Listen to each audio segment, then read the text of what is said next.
Assalamualaikum warahmatullahi wabarakatuh. Selamat siang dan salam sejahtera. Hai Sobat ID Surabaya dimanapun Anda berada, selamat bergabung dalam acara TV ID Surabaya Talkshow, info sehat tanpa tersesat.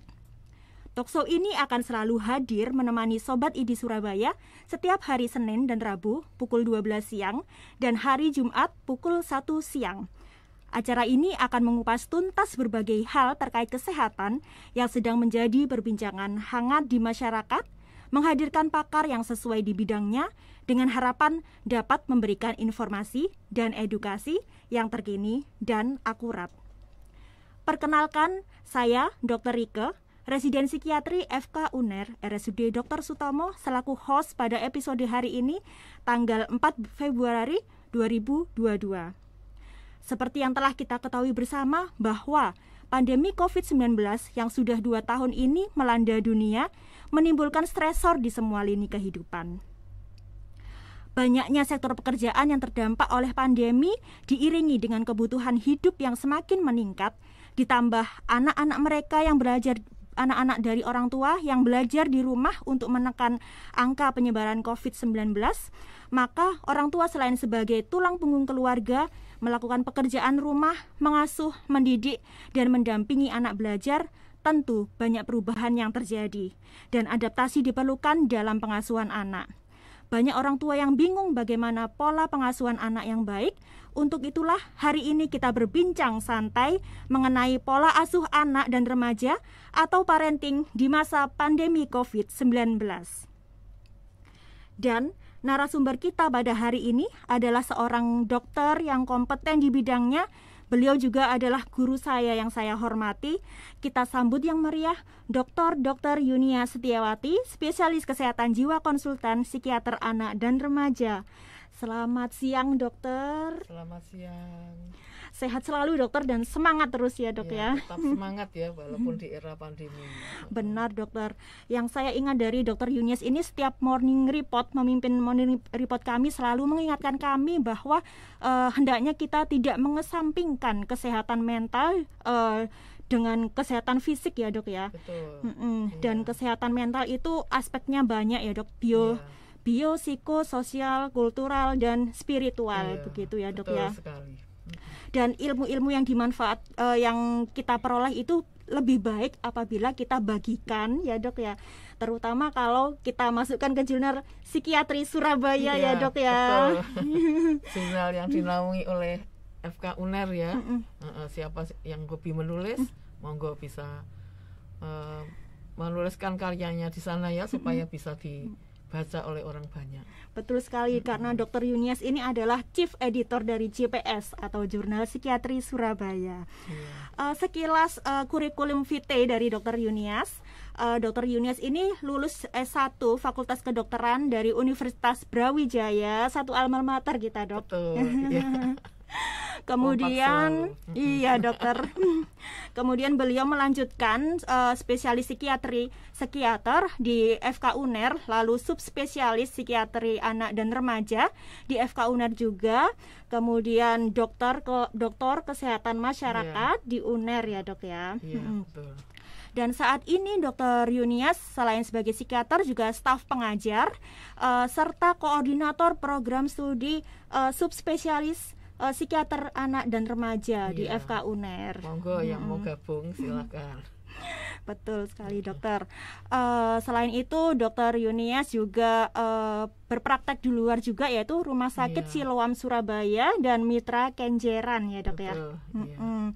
Kemudian apalagi ya dok ya? Oh, Dr. Yunias ini senang menulis jurnal ilmiah dan buku.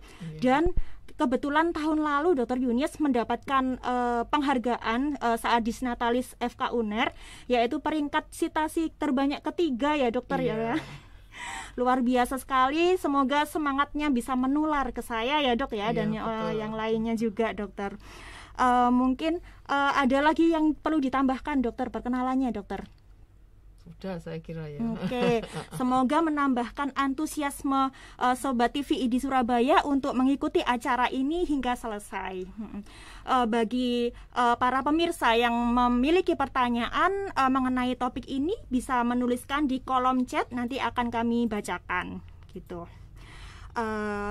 Mungkin kita mulai ya dokter ya. Tapi sebelumnya kita perlu menyamakan persepsi dulu dok. Apa sih batasannya usia anak dan remaja dok? Karena ini kan untuk bagi awam itu kan berbeda-beda ya dok ya. Mungkin ada yang tingkat ekonominya rendah itu anak yang kecil tapi sudah dipekerjakan atau dinikahkan meskipun di bawah umur, atau bagi orang tua yang terlalu overprotective, anaknya itu walaupun sudah lulus sekolah tapi nggak boleh kuliah ke tempat lain dulu karena dianggap belum dewasa gitu. Dokter bisa dijelaskan dokter batasannya? Jadi batasan anak dan remaja ya kalau menurut WHO itu kan 0 sampai 19 tahun ya. Tetapi menurut undang-undang anak-anak itu yaitu 0 sampai 18 tahun. Artinya sejak dalam kandungan sampai 18 tahun. Kenapa dibedakan demikian? Karena anak itu berkembangnya tahap demi tahap ya. Setiap tahap ada tugas khusus dalam perkembangannya. Dan perkembangannya itu berirama. Ya, tidak sama satu dengan yang lain. Tapi tentu saja ada batasannya. Dan setiap landasan itu merupakan fondasi ya, atau dasar dari fase-fase yang berikutnya, sehingga orang tua seyogyanya perlu mengenal ya perkembangan anak sedini mungkin, sejak dalam kandungan, belajar berjalan ya, terus dia banyak bertanya mulai playgroup sekolah sampai remaja bahkan dewasa begitu. Itulah ini ya untuk kesamaan persepsi kenapa kok dibedakan 0 sampai 18 tahun tadi.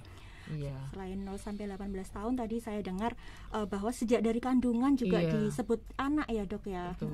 Benar sekali, karena memang beberapa gangguan mental itu penyebabnya ketika neurodevelopmental, ketika perkembangan otak dan saraf, dan itu terjadi pada masa kehamilan dokter. Misalnya seperti retardasi mental, autis, ADHD begitu ya dokter ya.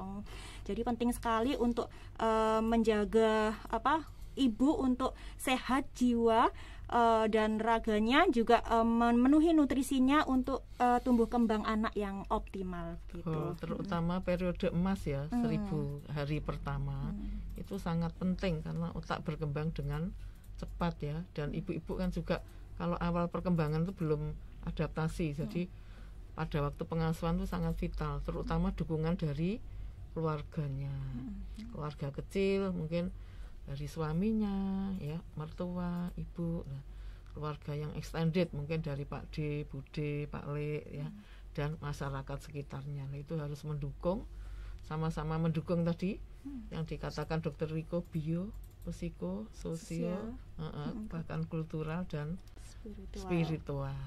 Gitu. Iya. Lanjut dokter, pola asuh atau parenting apa itu dokter, dan seberapa pentingnya, kenapa sih kita perlu membahas itu, apa hubungannya dengan perkembangan dan kesehatan mental pada anak dan remaja dokter, bisa dijelaskan dokter? Iya, nah pola asuh itu tentunya sangat penting ya, yaitu pola asuh itu adalah semua hal ya yang berkaitan dengan interaksi orang tua dan anak, meliputi bagaimana berkomunikasi yang efektif, bagaimana mendidik, mendampingi anak, membesarkan, mengajarkan keterampilan ya. Dan orang tua itu harus sebagai role model yang baik bagi anak. Nah, yang menjadi permasalahan yaitu pola asuh itu sering dianggap satu-satunya penyebab gangguan pada anak, atau pola asuh itu khususnya pada ibu. Jadi kalau ada apa-apa yang kurang berkenan itu mesti diarahkan ke ibunya ya. Ini karena ibunya tidak bisa mendidik anaknya dengan baik misalnya begitu. Jadi ibu-ibu cenderung disalahkan, dan itu dapat menyebabkan kecemasan dan depresi yang berimbas negatif terhadap tumbuh kembang anak. Nah, selain pola asuh sebetulnya ada interaksi antara pola asuh, genetik, dan lingkungan. Nah, itu semuanya yang akan memengaruhi tumbuh dan kembang anak begitu. Ya. Selain itu pola asuh itu ternyata sesuai dengan kebutuhan anak, yaitu Betul. dilibatkan, dicintai ya, dan anak bisa menguasai. Menguasai itu ya. Jadi anak tuh biasanya terutama kalau 3 tahun itu kan masih mengontrol ibunya ya, sayang tapi memukul ya, atau sayang tapi bapak dan ibunya nggak boleh deh pergi bersama-sama, dia mesti di tengah-tengah seperti itu. Itu yang harus dipahami oleh para orang tua gitu ya. Baik dokter. Lalu apa macam dari pola asuh itu dokter, bisa dijelaskan? Iya, kalau pola asuh itu secara garis besar dibagi 3 ya, ada yang otoritatif, otoritarian, dan permisif. Nah, kalau otoritarian itu ini orang tua yang banyak tuntutannya tinggi ya, kamu harus pinter, harus juara. Tadi katanya dokter Rika harus mandiri, walaupun usianya kecil karena badannya bongsor seperti dokter Rika. Nah, kamu harus bisa begitu ya. Tapi tidak diberikan arahan yang jelas, sehingga anaknya tuh menjadi bingung. Nah, itu nanti dibagi 2 lagi. Kalau namanya overprotective dominant, jadi orang tua itu ini ya selalu mengatur anak. Misalnya kalau pakai baju, kamu bajunya merah ya, ya seperti dokter Rika ini sudah cantik kan, merah, kerudungnya hijau serasi, tapi nanti ganti, nggak cocok ini ya, yang memilihkan ibunya misalnya begitu ya. Terus berteman juga sering di ini ya kritik, kamu kok berteman dengan ini ya, nggak cocok. Nah, akhirnya anak menjadi bingung, tidak berani mengambil keputusan, menjadi anak yang tergantung dengan lingkungan. Atau ini ya, otoritarian dalam bentuk neglected, jadi anak itu ditolak, diberikan disiplin yang tinggi. Maunya tuh katanya apa, anaknya supaya disiplin. Nah, itu nanti juga risiko terjadi kekerasan pada anak ya. Nah, terus yang kedua yaitu otoritatif, jadi seimbang. Kalau salah ya, oh nggak apa-apa ya, misalnya nggak lulus kan nanti ada remedi, nah gitu ya.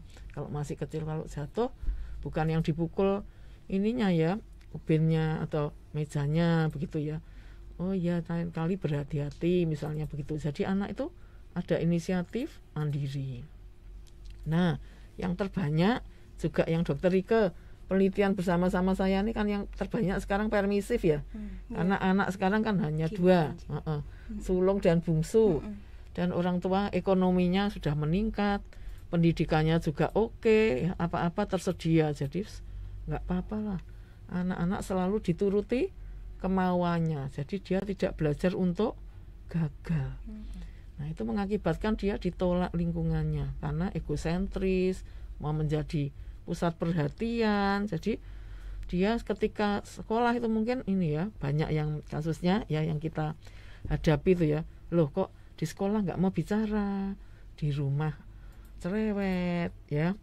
Nah, walaupun online pun ya sekarang tidak ketemu temannya pun untuk ini apa, untuk ini apa bergabung secara online pun ada kan, banyak yang nggak mau. Itu karena katanya dibully temannya. Itu kan mungkin karena dia tidak bisa menerima ini ya, apa namanya, misalnya humor gitu dianggap mencela seperti itu, karena semua diikuti kemauannya begitu.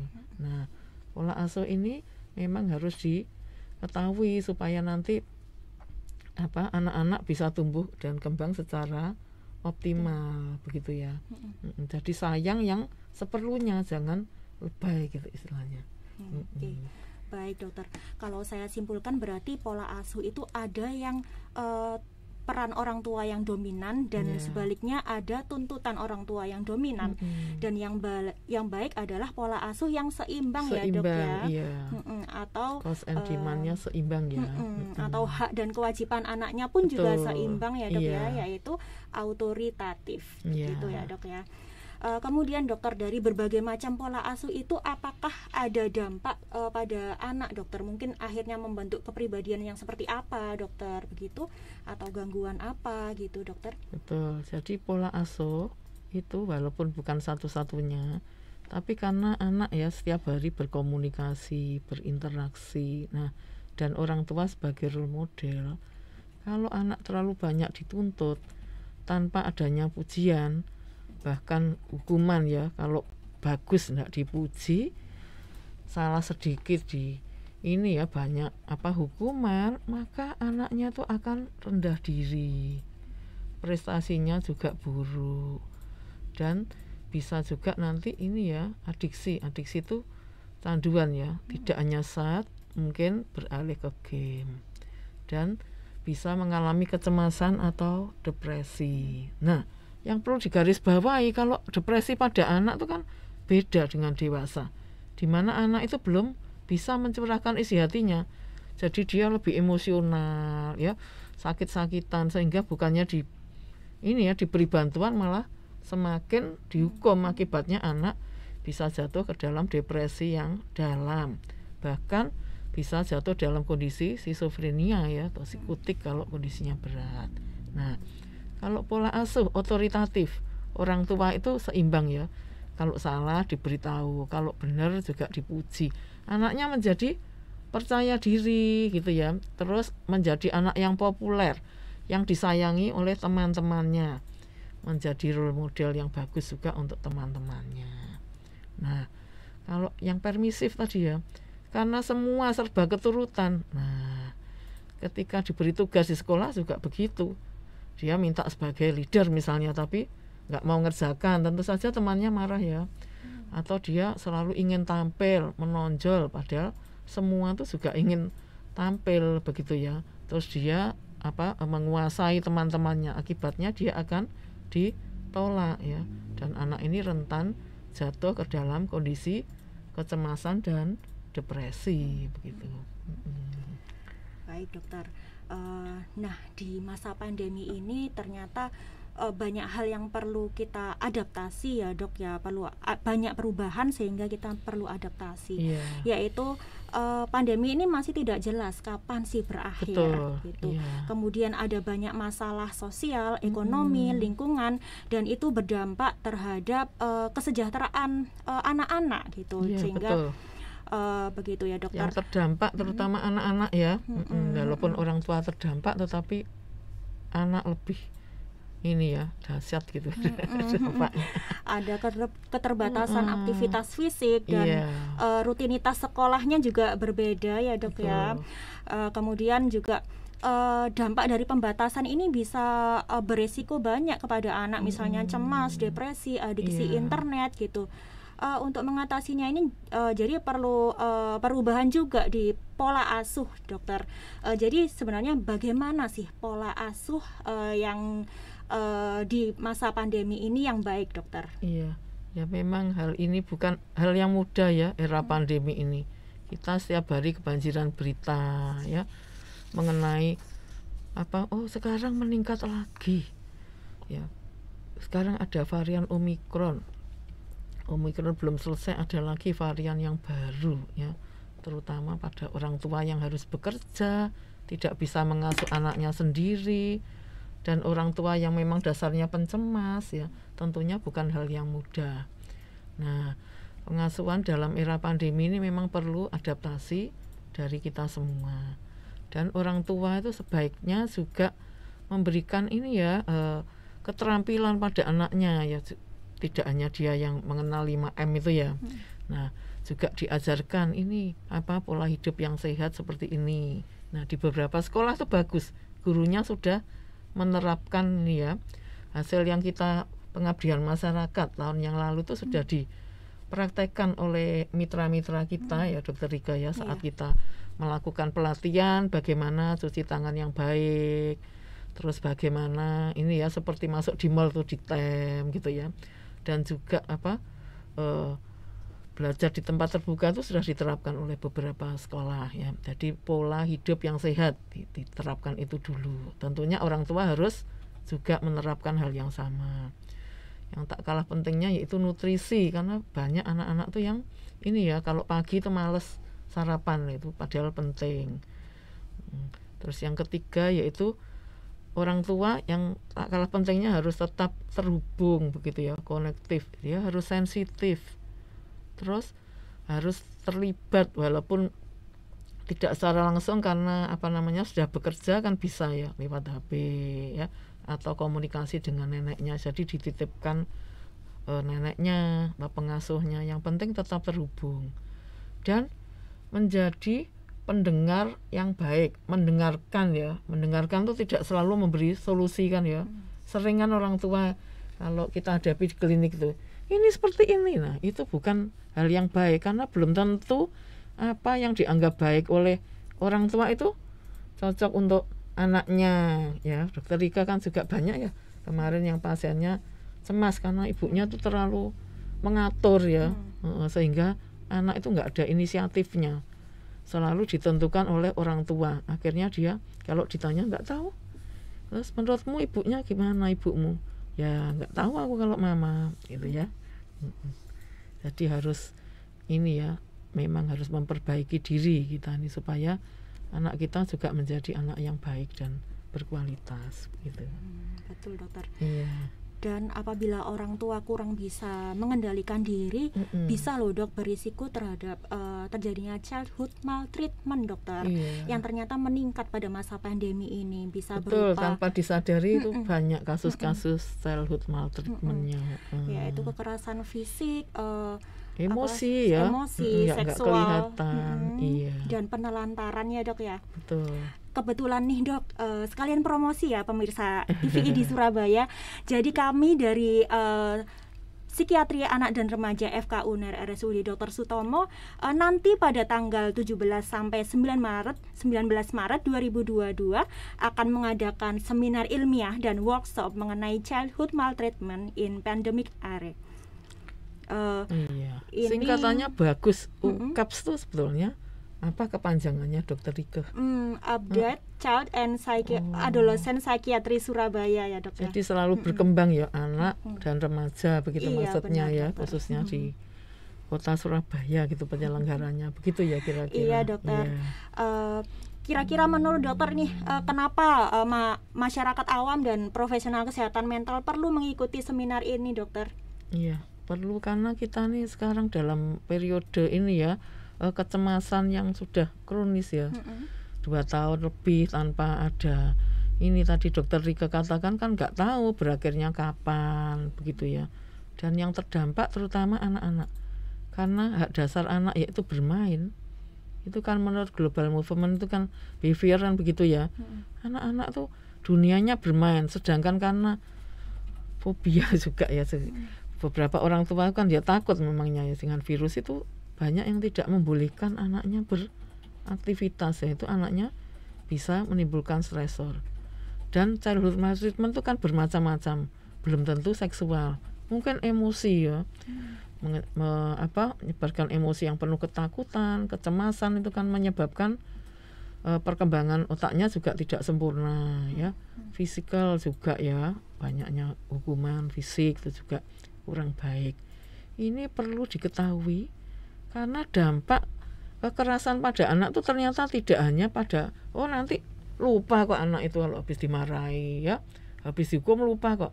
Ternyata berdampak pada remaja, bahkan sampai dewasa. Nah remaja ini kan sekarang banyak nih gangguan perilaku yang kurang disadari. Bahkan remaja itu kan banyak yang ke klinik sendiri karena self-harm itu ya. Self-harmnya yang terbanyak itu cutting kan, dokter Rika juga banyak menjumpai ya. Itu sehari juga cukup banyak loh kasusnya seperti itu, dan orang tua biasanya tidak tahu begitu ya.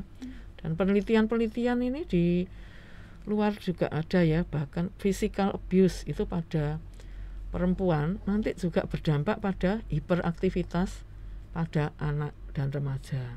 Kalau laki-laki itu emotional abuse ya, itu dalam penelitian yang terbaru seperti itu berdampak pada hiperaktif. Nah, kalau anak yang hiperaktif tentu saja kan kognisinya terganggu, prestasinya belajarnya rendah, keterampilannya bersosialisasi rendah, akibatnya dia ditolak lingkungan.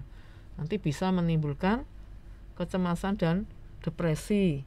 Dan kalau berat kan juga sekarang marak itu gangguan afektif bipolar, itu juga yang menimbulkan burden ya kalau sakit-sakit seperti itu. Nah, dengan adanya ini kongres yang diadakan ini, jadi kita bisa mencegah ya, jangan sampai keterusan gitu ya kekerasan pada anak, sehingga dampak-dampak negatif itu bisa diminimalisir sebanyak mungkin begitu. Menarik sekali ya dok, saya sepertinya acaranya. Selain seminar juga kita mengadakan kompetisi presentasi oral dan poster. Ini masih ada kesempatan untuk memasukkan abstraknya hingga 20 Februari 2022. Untuk informasi lebih lanjut bisa lihat di Instagram dari sp2__ psikiatri anak remaja _uner gitu. Jangan lupa di follow karena di situ ada banyak informasi menarik dan kita juga rutin dan free ya si IG-nya itu. Setiap bulan itu selalu ada ya. Kita mengadakan rutin Instagram live ya dok ya, yang diisi pakar-pakar oleh alumni dari psikiatri anak dan remaja. Baik dokter, selanjutnya hal yang penting dari masa pandemi ini adalah penggunaan internet atau gadget ya dok ya. Betul. Karena pembelajaran sekarang lebih banyak dengan virtual gitu. Yang mau tidak mau orang tua memberikan anaknya gadget di usia yang dini dokter. Akhirnya anak memiliki kesempatan untuk menggunakan gadget lebih lama begitu, dan akhirnya menjadi adiksi internet atau gadget ya dok ya. Gitu ya. Kalau obat kita sebenarnya nggak nyandu, katanya kalau obat jiwa nyandu, padahal yang candu itu internet itu ya.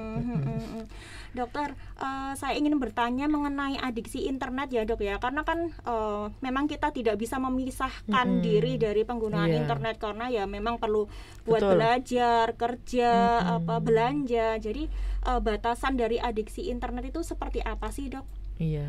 Jadi yang penting di era pandemi ini, karena penggunaan internet itu juga termasuk penggunaan yang utama ya, dan banyak membantu kita. Kita tidak boleh antipati terhadap internet lah, nanti anaknya nggak sekolah. Yang penting penggunaan secara bijak ya. Nah, dikatakan adiksi itu kan kalau nyandu. Misalnya kita menggunakan gadget kan untuk bekerja, kalau sudah pulang ya sudah dengan anak-anak. Nah, adiksi itu kalau sampai mengganggu ya.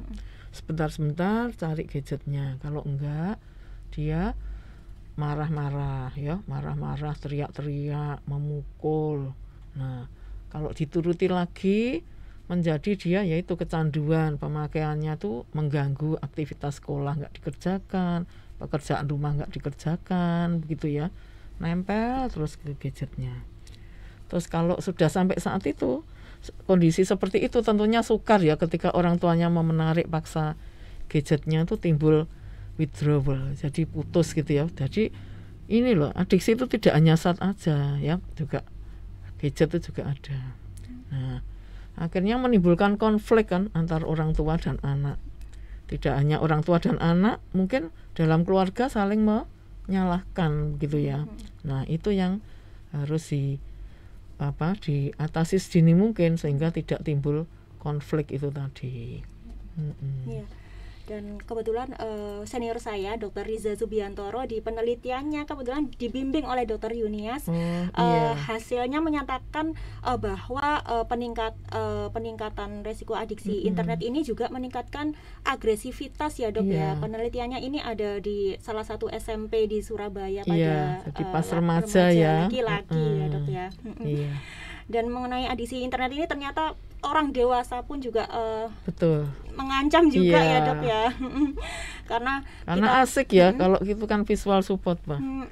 Di masa pandemi ini biasanya kita banyak browsing informasi tentang COVID ini, terus akhirnya timbul kecemasan, ketakutan gitu, dan akhirnya mengganggu penurunan waktu tidur, kualitas tidur, dan malah timbul masalah psikologi lagi, dan kemudian menurunkan imun tubuh. Jadi seperti lingkaran setan ya dok ya, kita ingin sehat tapi dengan penggunaan adiksi internet malah jadi turun sistem imun tubuh kita. Begitu ya dok ya. Dan kinerjanya juga menurun ya. Lanjut dok, bagaimanakah peran orang tua untuk mengatasi anaknya agar tidak sampai terjadi adiksi internet dokter? Jadi harus menggunakan internet secara bijak ya. Orang tua memberi batasan yang tegas. Nah, sebaiknya kalau belum 3 tahun itu ya nggak usah terpapar internet. Kan sering supaya anaknya mau makan kok dok. Kalau antri aja, antri depannya dokter, kalau di rumah enggak. Padahal itu kan juga menimbulkan habituasi ya.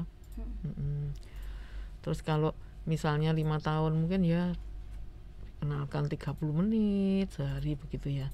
Kalau sekolah itu 1 jam. Sekiranya itu bukan artinya 1 jam terus menerus ya, dalam kondisi terbagi. Nah itu yang sering ditanyakan lah kalau sekolah tuh kan lain ya, memang untuk pembelajaran. Jadi itu bukan adiksi. Tapi yang penting yaitu tetap pendampingan dari orang tua dan komunikasi antara orang tua dan guru gitu ya, sehingga tidak menimbulkan adiksi tadi.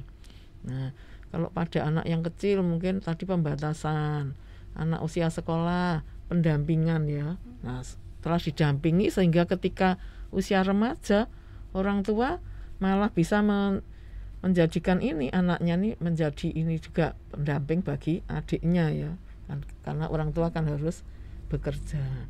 Nah, dengan sistem itu pendampingan berjenjang maka akan anak-anak itu tidak kecanduan internet, tapi komunikasi juga terjalin dengan baik. Jadi well-being keluarga juga akan terbentuk begitu.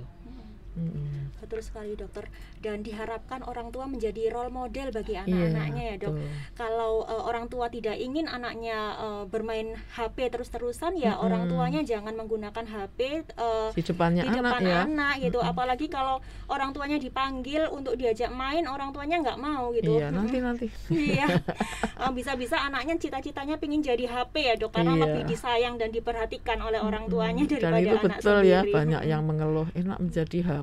Iya, betul sekali dokter.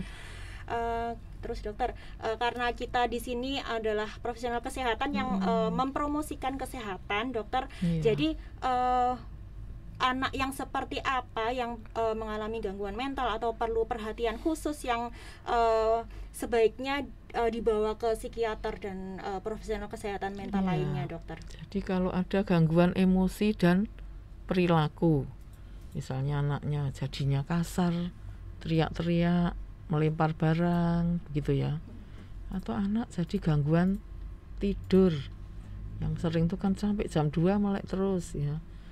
Terus ada penurunan prestasi di sekolahnya misalnya seperti itu, atau ada gejala-gejala adiksi, selain adiksi gadget juga adiksi yang lain, misalnya kok ini ada gejala penyalahgunaan zat begitu ya. Nah itu harus segera dikonsultasikan ke psikiater ya. Kan psikiater tuh sahabat kita tuh, nggak usah ditakutin. Belum tentu kalau ke sana itu orang yang sakitnya berat, yang katanya gila ya kan. Klien kita tuh banyak yang anak-anak, remaja begitu ya. Itu baik. Iya. Jangan ragu memeriksakan anaknya untuk ke psikiater ya dok ya. Iya. Di awal-awal pandemi kemarin memang ada penurunan jumlah pasien ya dok. Betul, ya, karena dibatasin juga ya. Dibatasin dan banyak yang takut ke rumah sakit dokter, khawatir terkena COVID ya. Asalkan menggunakan masker dengan baik dan benar, mengikuti protokol kesehatan, insya Allah aman ya dok ya. Aman, dan di rumah sakit kita kan sudah dibagi ruangannya ya, yang ini penyakit menular, yang aman untuk anak-anak itu kan juga sudah diatur sedemikian rupa sehingga tidak menjadi ini ya tempat penularan begitu. Jadi tidak perlu khawatir begitu ya. Baik dokter, luar biasa perbincangan kita hari ini. Ini saya menengok apakah ada yang mau chat. Ternyata banyak sekali pertanyaannya dokter. Yang pertama dari Bapak Abraham. Siang dok, saya adalah pasangan muda yang dalam mengasuh anak ortu. Kakek nenek ikut terlibat, namun seringkali pola asuhnya yang berbeda sehingga anak kami menjadi bingung dan mudah marah. Sebaiknya bagaimana dok? Ini sepertinya pertanyaannya mewakili banyak dari orang tua ya dok ya. Mungkin pasangan muda nih Pak Abraham ini. Saya nggak tahu ya anaknya usia berapa gitu ya, cewek atau cowok ya. Selamat siang Pak Abraham. Nah ini merupakan masalah yang banyak dijumpai ya, terutama kalau anak itu cucu yang diharapkan gitu ya. Nah itu kan raja atau ratu di rumah, sehingga tadi ya diterapkan pola asuh yang yang menuruti tadi ya, permisif. Sedangkan orang tua ini karena banyak membaca, mungkin konseling pernikahan, jadi sudah menerapkan yang otoritatif tadi. Nah, itu sering menimbulkan konflik antar keluarga karena perbedaan pola asuh, dan anaknya juga bingung akibatnya ya. Menurut siapa ini ya? Menurut mama ya, nanti ini neneknya juga gak suka gitu ya. Nah, untuk itu perlu disiplin ya dalam keluarga, itu namanya keluarga yang enmeshment ya, kacau. Perlu batasan-batasan yang tegas dalam mengasuh, mendisiplinkan anak itu ya.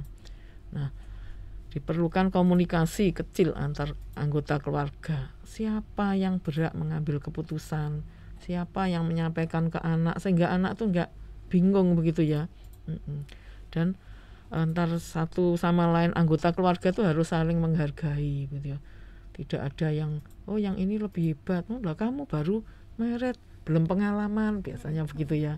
Itu harus ada komunikasi yang jelas sehingga anak itu bisa tumbuh kembangnya itu nanti optimal ya, tidak terjadi gangguan emosi dan perilaku gitu. Terima kasih Dokter Ines. Pertanyaan selanjutnya dari Bapak Augustus Hanan Vilarama Ramos. Dokter, bagaimana ya pola asuh yang efektif jika kita punya anak dengan umur yang mepet karena kebobolan? Karena anak sering cemburu satu dengan yang lain, apakah kedepannya mereka akan sulit akur dan sulit bekerja sama? Sibling rivalry ya, Dok, iya, ya, mungkin ini maksudnya ya? sibling gitu ya. Nah, kebobolan tuh artinya berarti jaraknya antara anak yang pertama dan kedua itu dekat, mungkin maksudnya begitu ya. Nah, itu kita bisa ini yang bertanya itu, jadi kalau anak-anak kan dunianya bermain, kita berikan permainan yang sifatnya itu bekerja sama, satu sama lain saling membantu sehingga bisa meningkatkan pola perilaku yang positif. Nah, disinilah perannya psikiater anak tuh gitu ya. Kalau terapi perilaku itu tujuannya kan meniadakan atau mengurangi perilaku yang negatif, misalnya berkelahi tadi ya. Diberikan permainan yang perlu bekerja sama begitu ya. Nggak usah yang mahal-mahal. Misalnya kalau tadi anaknya itu masih kecil ya, wis sama-sama diberikan pen biar mewarna begitu. Ayo saling melengkapi begitu misalnya. Atau puzzle nanti disusun bersama-sama, akhirnya malah nggak berkelahi ya, malah damai begitu ya. Yang penting jangan ikut marah juga ya orang tuanya ya. Nah, karena anak tuh kalau bertengkar kan hanya sebentar, karena kalau anak di bawah 5 tahun kan lifeless object itu kan, menganggap temannya itu benda mati, dipukul, dendang ya gitu, harus didamaikan, bukan malah yang memukul, dipukul, akhirnya terjadi pertengkaran begitu ya. Jadi sebagai orang tua harus bijak. Nah, itu perlu belajar memang ya. Nah, dengan terapi itu namanya terapi perilaku, bisa dilakukan oleh orang tua ya. Nah, sehingga kalau dia sudah tahu kalau perilakuku negatif, aku ini dicuekin tanpa dipukul gitu ya, akhirnya dia akan timbul perilaku yang positif, mau bekerja sama, ketika menolong kakaknya atau adiknya dipuji, pinter, bagus ya. Seperti di tempat kita terapi itu kan, daycare itu kan modalnya pinter, bagus, hebat ya, nggak usah dikasih uang, tapi anak-anak kan menjadi baik ya. Bahkan yang SMA, yang autis itu sekarang bisa menjadi modeling adik-adiknya. Nah, sekiranya terapi perilaku itu bisa pula diterapkan oleh orang tua di rumah. Kita memberikan afirmasi positif ya, Dokter. Ini kayaknya serupa dengan jawaban dari pertanyaan Pak Henderson ini. Di era pandemi ini bagaimana tips agar anak bisa percaya diri untuk tampil di muka umum, mengingat segala pertemuan dibatasi dan interaksi anak dalam pergaulan pun sangat minim. Apakah berdampak ke depannya? Betul. Walaupun sangat minim, tetapi sekarang guru-guru juga proaktif kan, anak-anak itu sering diminta nyanyi, kemudian direkam gitu ya, terus menceritakan liburannya, kemudian direcording, sehingga anak-anak itu terbiasa tampil. Dan ketika anak belajar tampil itu, yang penting orang tua itu tidak usah terlalu banyak mengatur ya, biarkan dia dengan kelebihan dan kekurangannya. Sering tanpa disadari orang tua itu maksudnya baik, Tapi ini juga cukup menyakitkan kan katanya pasien-pasien kita ya. Kalau adik atau kakak tuh selalu dipuji loh. Ini lo pinter, sudah bisa membaca, misalnya seperti itu ya. Ini selalu juara. Loh, bagi yang juara happy, yang nggak bisa juara tuh kan ya sedih ya. Duh, saya ini memang nggak disayangi orang tua. Padahal sebetulnya orang tua tuh tidak bermaksud demikian ya. Jadi sebaiknya sama-sama, kalau memuji ya dipuji dua-dua, kalau anaknya 3 juga 3 ya. Karena seseorang kan mesti ada kelebihannya ya. Kalau satunya kelebihannya di akademik, lainnya di sosialnya, kan begitu ya. Jadi saling mendukung satu sama lain. Nah, kalau ada kesulitan, memang beberapa anak tuh kan temperamennya ada yang difficult. Sudah loh dok, sudah baik, sudah saya perlakukan sama, seperti misalnya kasus hiperaktif tadi, maka monggo anak-anak tuh bisa dibawa ke daycare center. Kalau di rumah sakit kita ya, rumah sakit Dr. Sutomo itu ada daycare center yang untuk mengassessment pola perilaku anak dan remaja, begitu ya. Baik, selanjutnya dokter, ini pertanyaan dari Bapak Asep tentang adiksi internet, tapi sebenarnya sudah dibahas tadi ya dok. Ada lagi pertanyaan juga dari Pak Asep terkait era now di mana anak di sekolah bilingual bahkan trilingual. Apakah sebaiknya pola asuh anak di rumah menyesuaikan bahasa yang digunakan anak di sekolah? Apakah ada resiko anak menjadi terlambat bicara? Bagus sekali pertanyaannya ya, karena sekarang kan era terbukaan katanya, westernisasi. Jadi anak tuh diajarkan beberapa bahasa. Itu juga kita lihat juga ya, derajat perkembangan anak. Siapkah dia ya? Kalau anak yang IQ-nya 100 ke atas mungkin bilingual, trilingual bagi mereka nggak masalah. Tapi kalau anak yang kemampuannya terbatas ya, kita carikanlah sekolah yang biasa. Jadi sesuai dengan kebutuhan dan kemampuan anak. Jangan kita cari pokoknya yang paling top gitu ya dari sisi orang tua. Tapi kita juga harus mempertimbangkan kepentingan anak. Itulah makanya sekarang juga anak-anak itu sebelum ke sekolah kan periksa nih ke psikolog anak ya, psikolog klinis namanya, untuk diketahui derajat intelektualnya itu seberapa, emosionalnya bagaimana, apakah dia perlu sih sekolah yang bilingual, trilingual itu. Karena kebutuhan anak kalau sebelum usia 6 tahun sebetulnya kan bermain tadi ya. Kalau berbahasa nanti kan bisa, sesudahnya tuh kita bisa belajar begitu. Jadi tergantung kesiapan individu anak itu sendiri begitu. Ya, tidak selalu jelek juga dan tidak selalu baik gitu. Terima kasih. Iya. Pertanyaan berikutnya dari Bapak Johan. Wah, ini ternyata ada yang tertarik mengikuti seminar childhood maltreatment, dokter. Iya. Tadi sekilas disebut seminar anak di bulan Maret. Apakah kami sebagai awam bisa ikut? Bagaimana caranya? Dan di mana kita bisa melihat susunan acara secara lengkap jika berminat join? Adakah CP yang bisa dihubungi? Saya ulang lagi.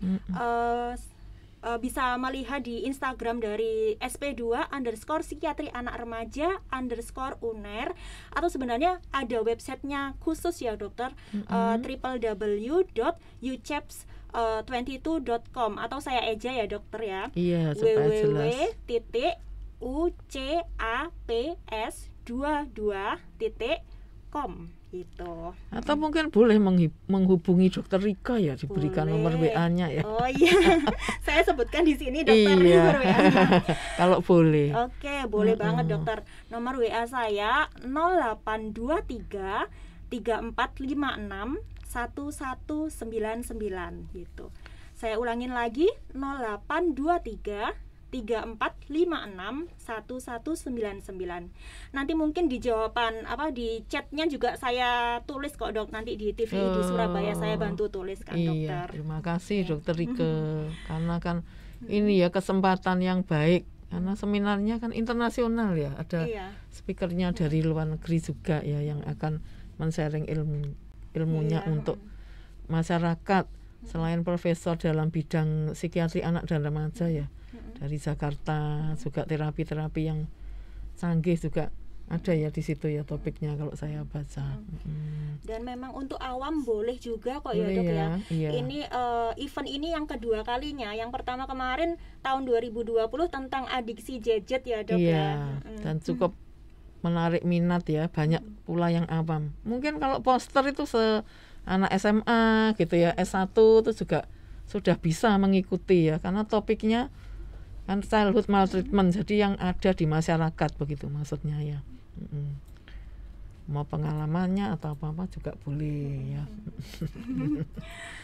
Berikutnya pertanyaan dari Bapak Johan juga masih terkait adiksi gadget anak. Apakah sebaiknya para pengasuh sebisa mungkin tidak bermain gadget di depan anak agar tidak menjadi contoh?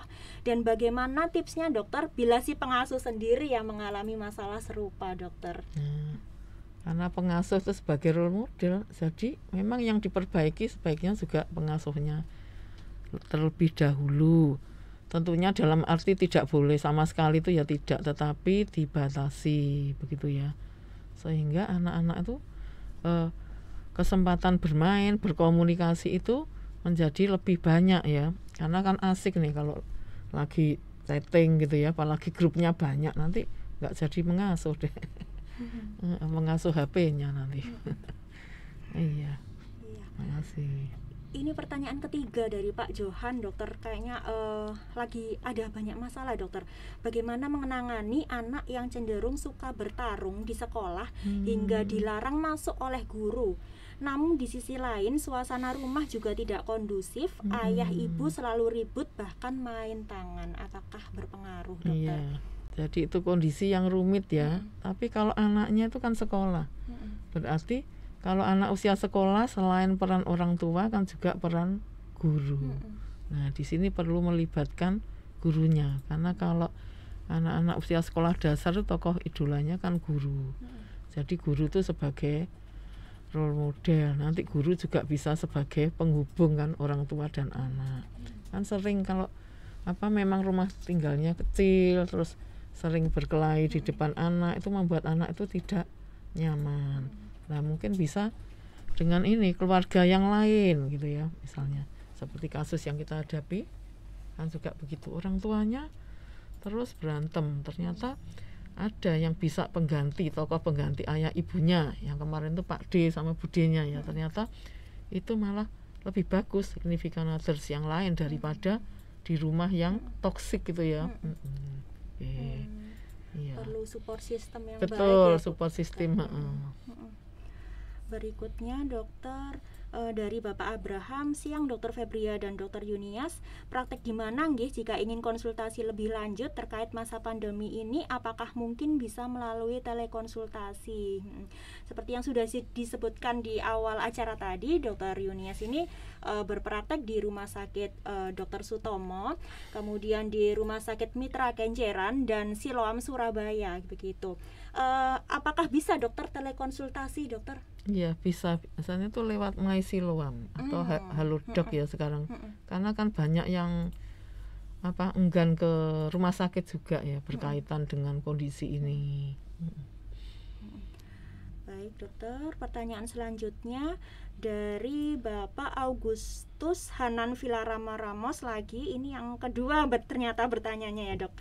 Bagaimana pendapat dari pertemuan tatap muka offline anak sekolah? Di sisi lain, kami sebagai orang tua khawatir anak-anak tidak bisa menjalankan protokol kesehatan dengan baik, apalagi memakai masker. Dari pengalaman dokter, bagaimana sebaiknya kita bersikap dokter?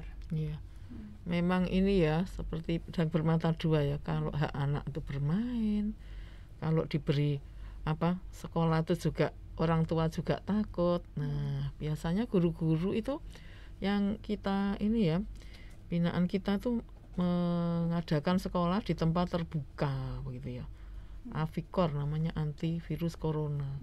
Jadi masuknya tuh juga digilir begitu ya, dan tentu saja diajarkan protokol kesehatan. Mungkin tentu saja anak-anak yang usianya sudah ini ya kelas 3 ke atas. Kalau anak kecil kan memang sangat sukar untuk menjaga kebersihan, dan juga gurunya nggak ngatasi kalau suruh mengatasi anak-anak satu persatu, dan masuknya biasanya giliran begitu. Karena memang saat ini kondisinya serba tidak tentu ya, kita perlu penyesuaian segera. Nah, itu yang harus dipikirkan kita bersama ya. Mungkin kita tidak hanya gurunya, orang tuanya, tetapi juga pemuka-pemuka setempat itu kan juga ini ya, yang mengeluarkan kebijakan itu, yang dapat memberikan keputusan begitu. Terima kasih. Ya.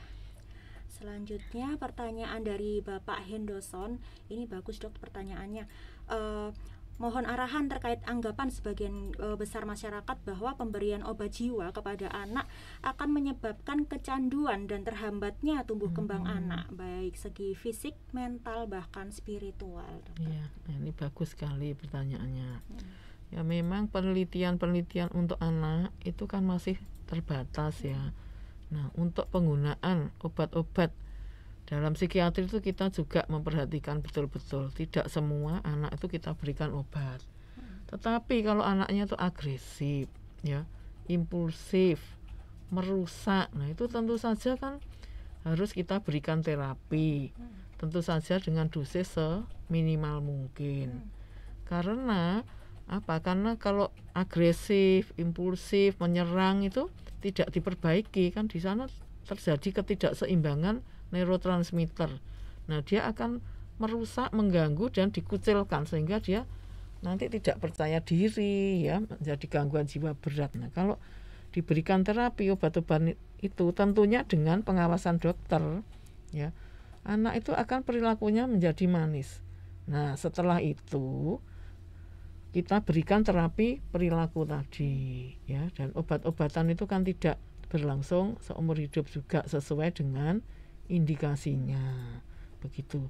Nah, pengalaman dokter Rika sendiri bagaimana kalau selama praktek itu kan pasiennya banyak anak-anak nih di rumah sakit kita. Apakah ada yang sampai kecanduan kalau yang rutin berobat itu? Nggak ada dokter, karena memang obatnya sebagai kebutuhan, dok. Iya. Malah orang tuanya yang rajin ya kontrol ke kita seminggu sekali ya. Malah kalau obatnya habis itu kan WA, dok obatnya habis nih, nanti anaknya jadi nggak konsentrasi lagi ya. Bahkan ada yang anak-anak pun juga sadar kalau obatnya habis, ayo kita ke dokter gitu. Iya, lagi dokternya cantik kayak dokter Rike. Jadi itu pengalaman ya yang benar begitu ya. Yang realnya seperti itu. Jadi tidak usah terlalu takut dengan penggunaan obat ya. Iya.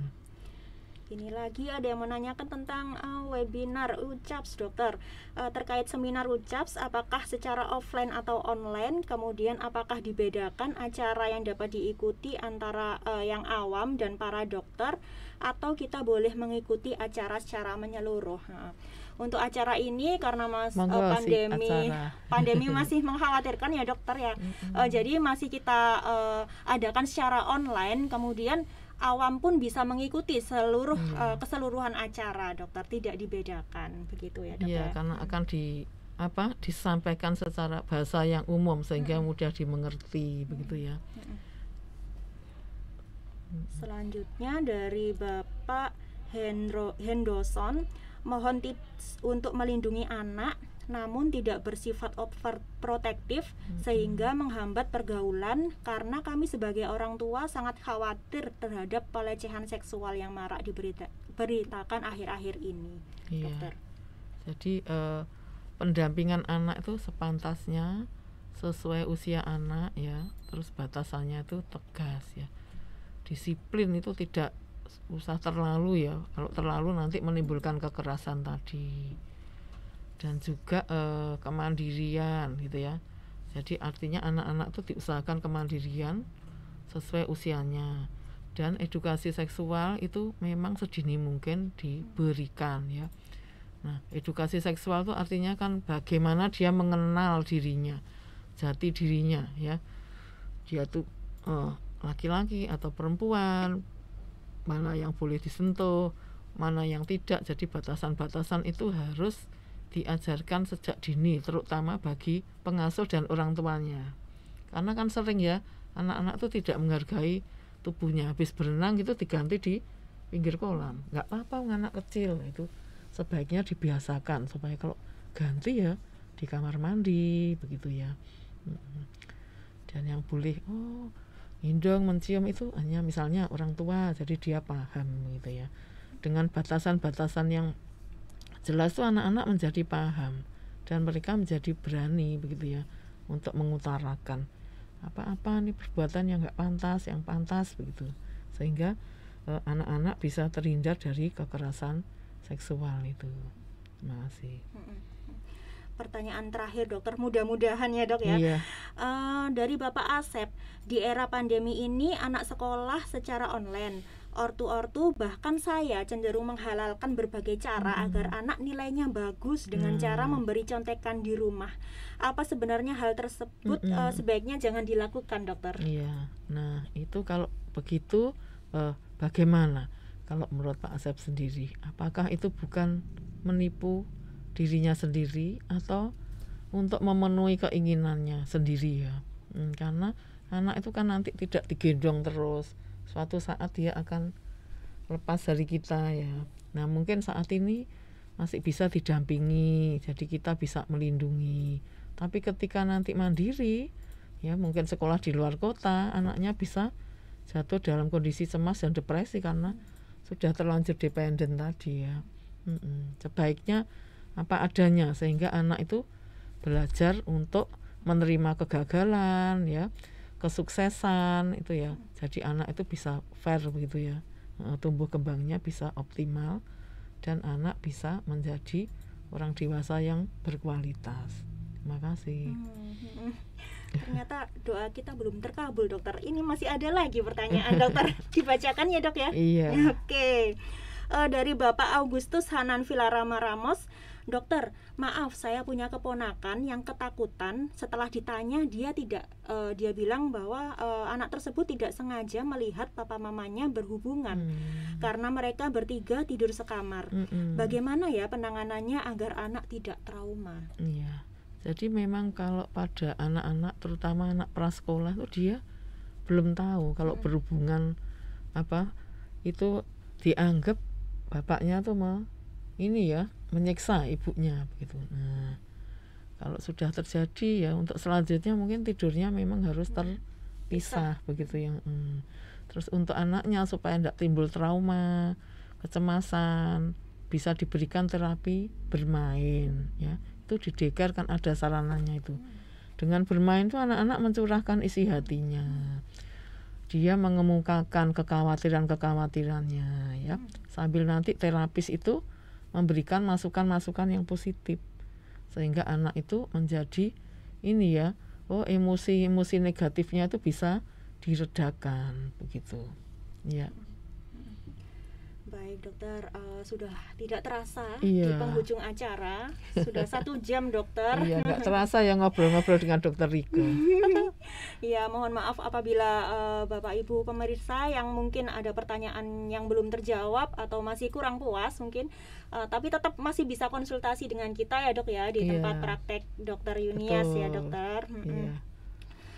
Sebagai penutup dokter, mungkin ada kalimat-kalimat closing statement dari dokter? Iya, jadi anak adalah generasi penerus bangsa ya. Jadi pola asuh itu merupakan hal yang penting dan harus dipahami oleh orang tua, anak dan anggota keluarga.